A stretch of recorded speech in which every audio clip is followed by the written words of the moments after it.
보험에서 인수는 뭐냐면요. 만약 여기가 보험자가 있다. 보험자가 보험회사를 얘기하는 거 아닙니까? 회사가 있고요. 그리고 여기 뭐 계약자가 있을 거 아닙니까? 계약자가 있고요. 계약자가 있고 또 피보험자도 있는데 간략하게 둘로 얘기 드려봅니다. 이렇게 해서 어떻게 하냐면요.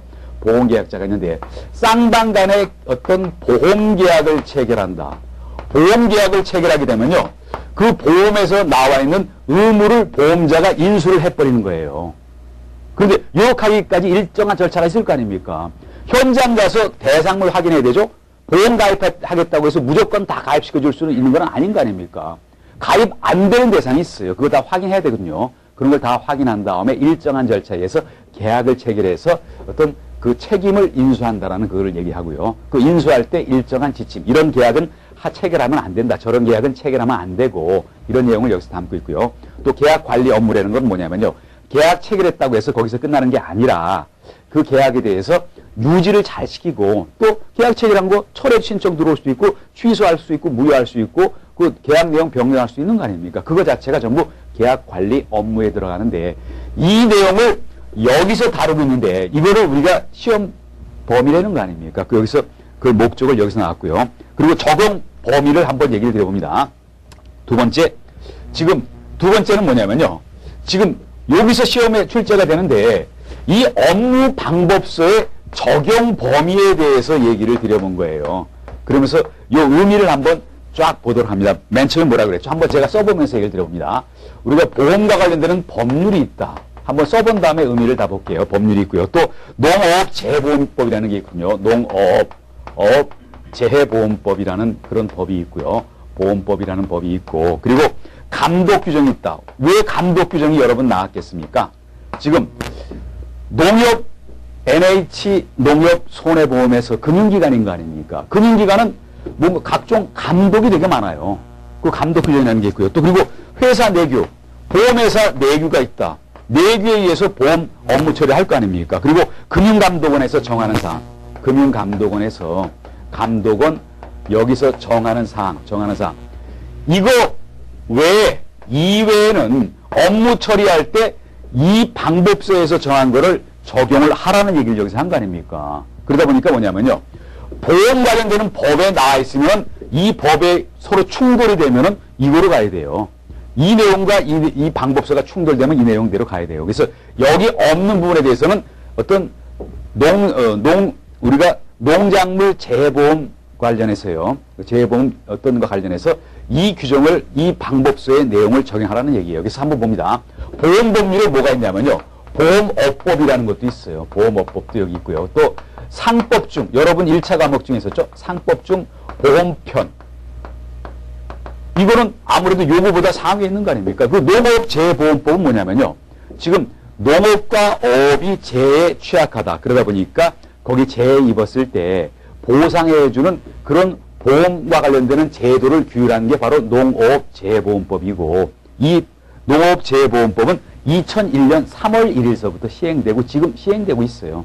또 금융기관의 감독규정 그리고 보험회사의 내규 또 금감원이 정하는 사항 말고는 이 방법서에 있는 내용을 따르라고 하면서 그 지침이 어느 위치에 와 있는가를 여기서 설명을 했다는 거 아닙니까? 이제 그리고 본격적으로 용어정의에 들어가 봅니다. 용어정의에 들어가면요. 물론 용어정의에서 일정 부분 문제가 나온다는 건 너무 당연한 얘기예요. 그러다 보니까 이 용어정의는요. 조금 정확하게 우리가 보실 필요가 있고 또 내용을 좀 음미하면서 조금 키워드에 해당되는 거는 암기를 했다가 현장에서 시험에 나오면은 요 내용을 그대로 쓰셔야 된다는 거 아닙니까? 뭐 제가 앞서도 얘기를 했지만요. 서술형 시험 문제는 객관식과는 확연하게 다른 그런 문제예요. 그래서 어떻게 보면요. 여러분들이 좀 어렵다는 느낌을 받으실 수밖에 없다라고 이렇게 봅니다. 이제 그러면서 볼게요. 먼저 용어정의에서 봅니다. 용어정의에서도 서로 관련성 있는 거는 묶어서 같이 보시는 게 좋아요. 완전히 따로따로 하시지 말고요. 그 관련성 있는 게 계약자와 피보험자 그리고 보험증권까지는 뭐 관련성이 있다고 한번 봅니다. 그래서 여기 용어를 보면요. 용어에 보면요. 계약자가 있고 그리고 또 피보험자가 있고 먼저 요까지 써봅니다. 그런데 용어 정의에서는 안 나왔지만요.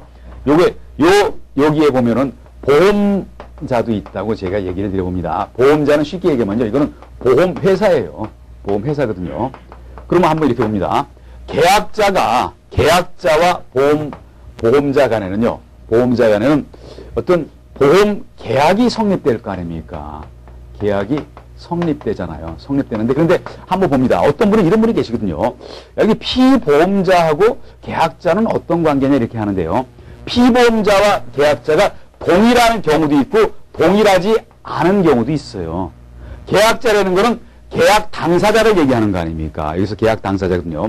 쉽게 얘기하면 계약자는 계약 당사자를 말하는 거예요. 당사자를 말하고. 그런데 피보험자는 뭐냐면요. 어떤 보험사고에 의해서 손해를 입은 사람을 얘기한 거 아닙니까? 보험사고에 의해서 어떤 손해를 입은 자를 피보험자라고 얘기를 하거든요. 그러다 봅니다.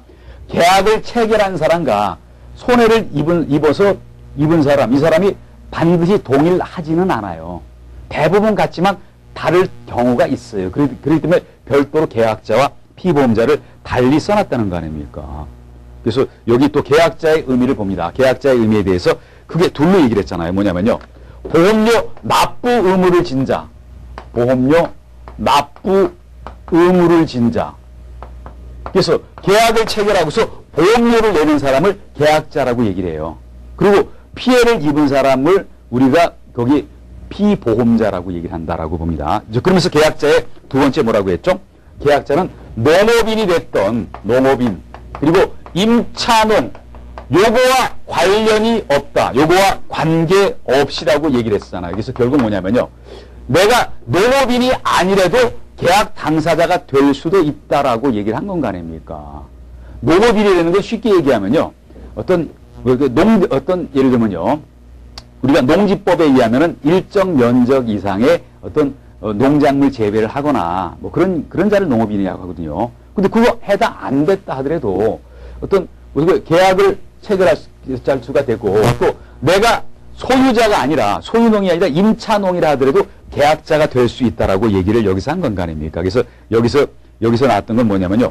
보험료 납부 의무를 진 사람이 계약자다. 계약의 당사자다. 그리고 또한 농업인 또는 임차농과 관계없이 실제로 재배를 하는 주경작자, 실제로 농작물을 재배하는 주경작자가 된다라고 얘기를 한 거 아닙니까? 그래서 이 의미를 볼게요. 내가 농지 소유자 아니어도 실제로 농사를 짓는다. 근데 내가 농지법에 의한 농업인의 범주에 들어가지 않아도 실제 농사를 짓는다. 그리고 어떤 하나의 어떤 보험 목적 대상물이 되는 농지에 대해서 경작하는 사람이 한 사람이 아니라 2명, 3명일 수도 있는 거 아닙니까? 그 중에 주경작자가 대표로 계약자가 된다. 그리고 피보험자는 보험사고에 손해를 입은 사람이 피보험자다라고 얘기를 한다는 거 아닙니까? 그래서 한번 예를 들어볼게요. 주경작자 한 사람이죠? 손해 입은 사람, 어떤 하나의 어떤 한 덩어리의 농지에 2명, 3명 될 수도 있는 거 아닙니까? 같이 겹칠 수도 있고 겹치지 않을 수도 있다. 그래서 이렇게 구분을 해놨다라고 여러분 정리를 해봅니다. 그리고 그 다음에 보험증권 얘기가 나왔잖아요. 그럼 뭐냐면요. 우리가 계약이 성립되면은 보험증권을 교부를 내준다는 말, 교부를 해줘야 될 거 아닙니까? 보험자가 계약자한테 보험증권을 교부를 해줘야 돼요.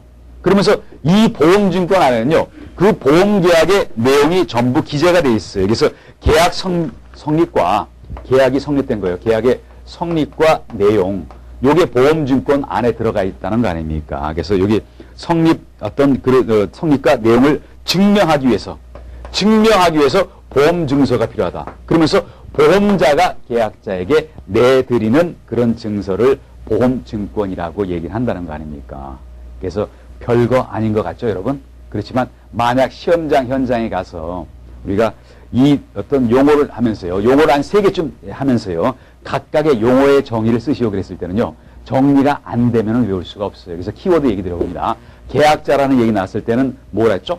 그 보험료를 납부 의무를 진 사람, 이 사람도 계약자고, 또 이 계약자는 꼭 농업인일 필요가 없다. 농업인의 범주, 농지법에 의한 농업인 아니더라도 되고, 또 그리고 임차농이라 하더라도 관계가 없다. 실제 농작물을 재배하는 주경작자, 경작자가 여러 명 있을 때 그 중에 대표, 그 사람이 계약자가 된다는 얘기를 한 건 아닙니까? 그리고 어떤 보험사고에 의해서 손해를 입은 자가 피보험자가 동일할 수도 있고 동일하지 않을 수도 있다. 그리고 서로 보험계약의 성립과 그리고 내용을 확실하게 증명하기 위해서 보험자가 계약자에게 드리는 증서를 보험증권이라고 한다는 거 아닙니까? 그래서 보험의 당사자가 있잖아요. 보험자, 계약자, 피보험자. 그리고 이 계약을 증명하는 문서인 보험증권이 같이 따라다니고 있다라고 여러 번 정리를 해봅니다.